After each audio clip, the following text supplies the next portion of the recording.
நோயாளியிடம் நலம் விசாரித்தல்.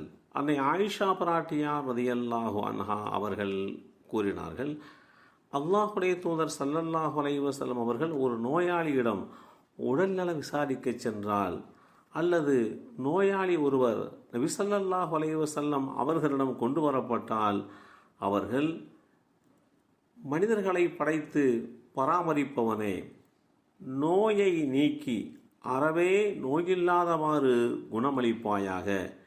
நீயே குணமளிப்பவன், உன் நிவாரணத்தை தவிர வேறு நிவாரணம் இல்லை என்று அவருக்காக வேண்டி பிரார்த்திப்பார்கள் என்று குறிப்பிட்ட இந்த செய்தி ஸஹீஹுல் புகாரியிலே 5675 என்ற எண்ணிலே பதிவு செய்யப்பட்டிருக்கிறது.